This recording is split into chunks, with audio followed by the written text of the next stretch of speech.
Hey, welcome to Two Doctors Homestead. My name's Daniel. We're looking at the 5 C's of survival: cutting tool, cover, combustion device, container, and cordage. So right now we're going to look at cordage and talk about some of the options.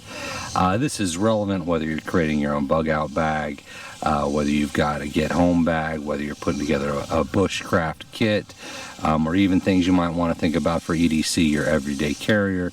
Everyday carrier, the 5 C's of survival. So jumping into cordage, I've got a few options here. Let's start with the most simple one. You might have a few of these lying around. I know whenever I go to the dentist, they always give me one, tell me to use it. It's just basic dental floss, right? It's not the best cordage out there. Your tensile strength is between about 3 and 25 pounds, which is pretty light duty. But if you're doing something simple, something like dental floss, might not be a bad idea, right? Just lashing a couple sticks together, making a simple trap. So first cordage item, first cordage option to think about would just be basic dental floss. Doesn't take much space, doesn't weigh much. If you want to step it up a little bit, you've got fishing line. So we said the dental floss, depending on the manufacturer, is between 3 and 25 pound tensile strength. You've got 60 pound fishing line. This is a 100-yard spool. Once again, doesn't weigh a lot. It's going to be a lot stronger, a lot more useful than, say, the dental floss. But if you don't want to have to go out and buy fishing line and you're just looking for something simple to tie a few small things together, maybe the dental floss fishing line is probably going to get you a little further. Throw a couple of hooks in your bag and you've got a emergency fishing kit. So certainly fishing line is a good idea for cordage. Next item I want to jump into is your Paracord. Everyone's favorite bug out bag survival prepper item is your Paracord. Comes in different colors. I've got green and black here. One of the things with Paracord is you've got a lot of little strands inside. So if you want to open it up, if you need to get little strands, you can. If you want the bigger strands, you have that as well. If you've never worked with Paracord, you can burn the ends so it's not all frayed out, right? So this one's just frayed out to show you what it looks like inside, which is a bunch of tiny strands. So if you're really serious about survival and you need to sew something or something like that, you could actually take these little strands out, maybe weave them, braid them together, something like that, and you got little strands, you've got the bigger pieces of Paracord. So this is a great option, kind of, I would say, your standard survival cordage. This is a bigger spool, a little bit heavier duty, right? This is also Paracord.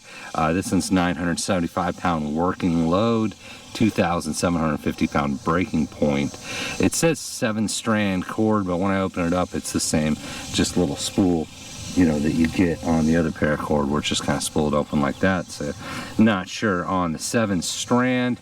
Once again, 100-foot heavy duty Paracord, right? So this is also a great option for cordage. Weighs a little bit more, but it's a little more heavy duty. Be able to carry 1,000 pounds on something like this. And then, of course, if you've ever watched Boondock Saints, you know you need a rope, right? They get into it on Boondock Saints pretty heavily. Not a bad idea to have a rope. A lot you can do, right? A lot you can do with a rope, whether you're building shelter, building a tent, trying to even process an animal. A rope will help with that.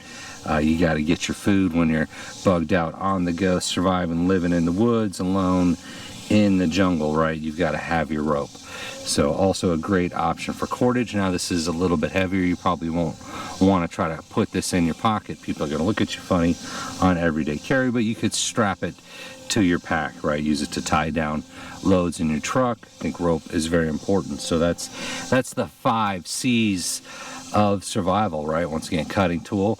You should have a knife, right? A knife with you.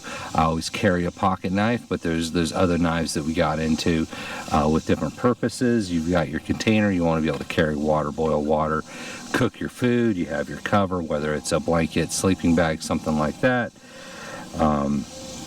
You have your cordage. Did I miss anything? Probably missed something there. Having a hard time with my 5 C's for some reason, but 5 C's is survival. It's important to know, important to have, especially if you're building out your own kit. So thank you for watching, and we appreciate you.